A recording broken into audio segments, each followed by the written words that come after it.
Bismillahirrahmanirrahim. Customer Relationships and Key Account Management, Chapter number 14, Part 1. Learning Objectives. After reading this chapter, you should be able to describe the key issues in buyer-seller relationships, explain the role of personal selling, explain the function of personal selling. Introduction. Business is largely about personal relationships, even though business people often aim to be totally rational in their buying behavior. The personalities of the people they see convey an image about the personality of the supplying corporation. For the buyer, the sales representative is the corporation. Personal selling has a special place in business-to-business transactions. Because of the higher order values and fewer number of buyers, suppliers feel the need to offer a personal service supplied by sales force. Key issues in buyer-seller relationship entails trust versus formality, power and dependence, complexity, supplier relations, conflict and cooperation, adaptations, relationships is investment. I will explain one by one these key issues. Key issues in buyer-seller relationship. The first one is trust and formality. Trust versus formality refers to the degree to which the relationship is bounded by contractual agreements. This issue can be affected by culture in the global context. Most negotiators are less likely to trust foreigners than they are to trust people from their own cultural background. But also different cultures have different attitudes toward the role of trust in business. Often this comes from the legal codes of the countries involved. In UK, for example, the trust is of high importance because written contracts are not always enforceable.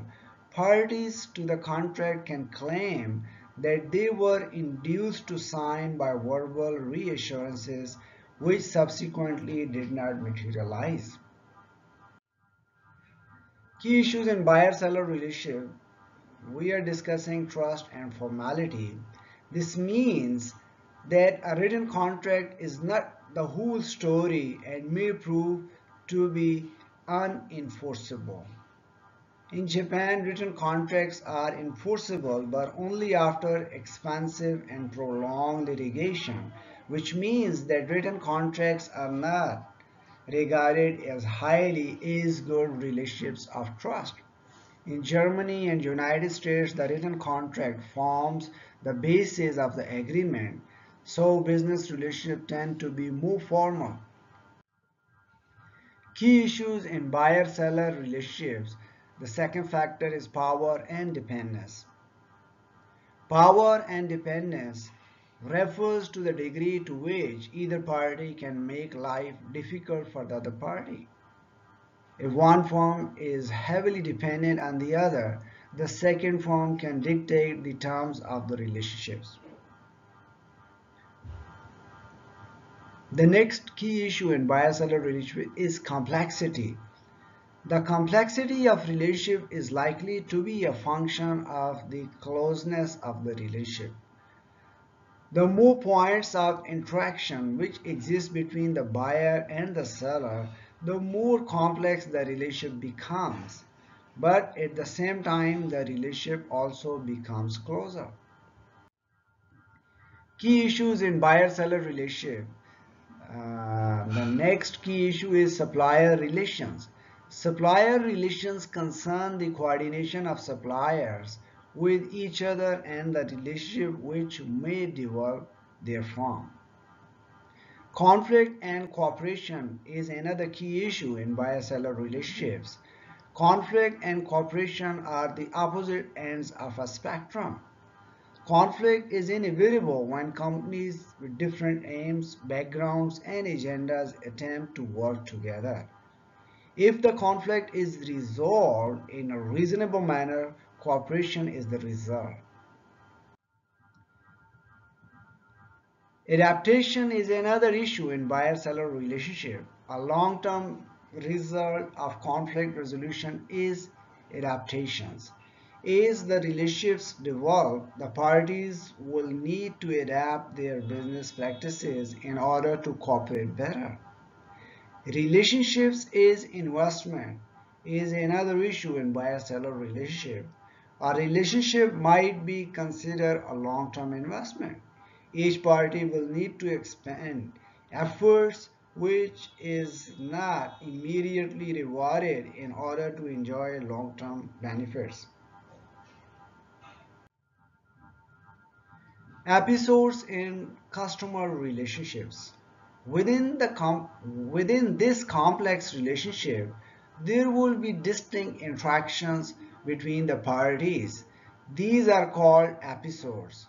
The way each episode is handled will depend largely on the past history between the organizations, if any. If the parties know and trust each other, the episode will be handled in a different way from the way it would be handled if the parties have no previous relationship or have reasons for mistrust. So these episodes in customer relationship are: number one, simple episode with no previous relationship; simple episode in a well-developed relationship; complex episode with no previous relationship; complex episode in a well-developed relationship. I will explain these episodes in customer relation one by one. The first one is simple episode with no previous relationship.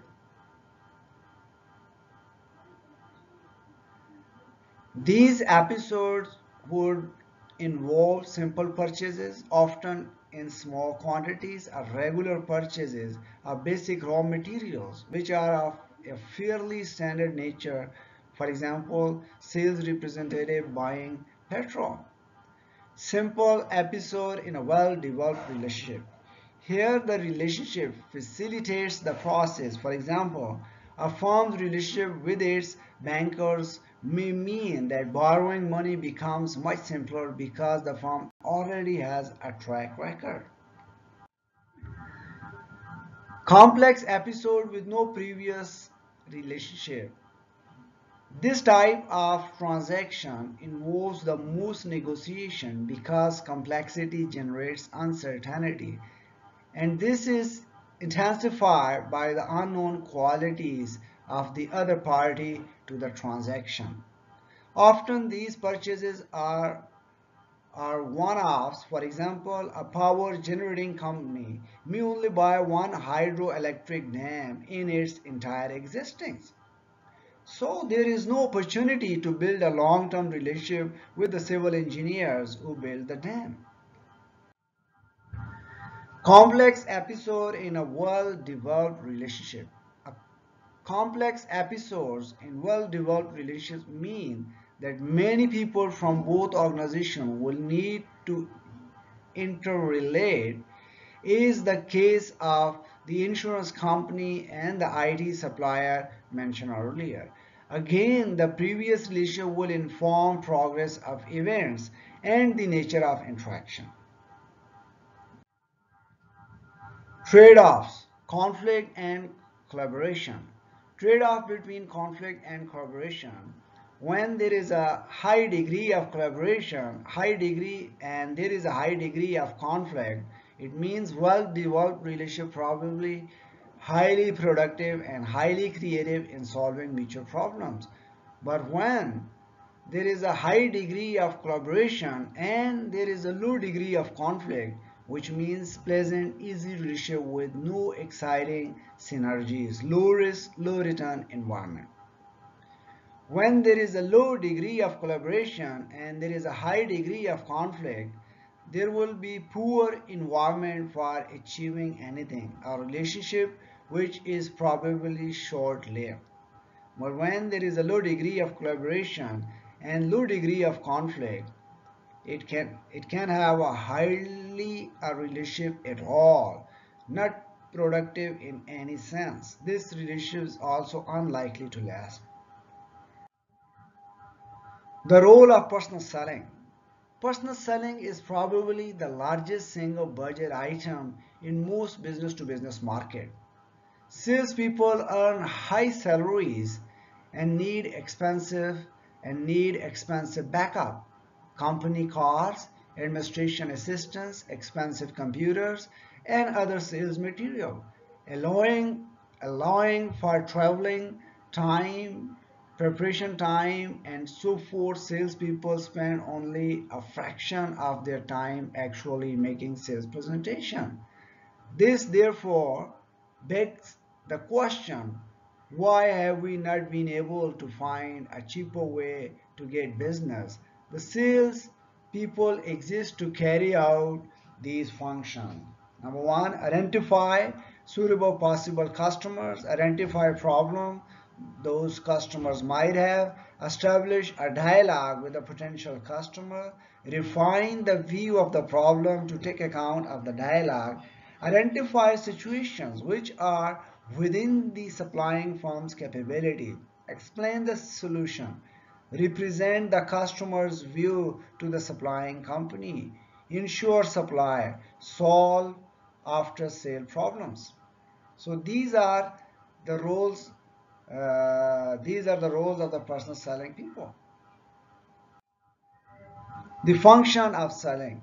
Even in the age of social media and highly developed company websites, proprietary research conducted by one of the authors shows that buyers continue to consider the salesperson a vital resource. This relationship is illustrated in figure 14.2.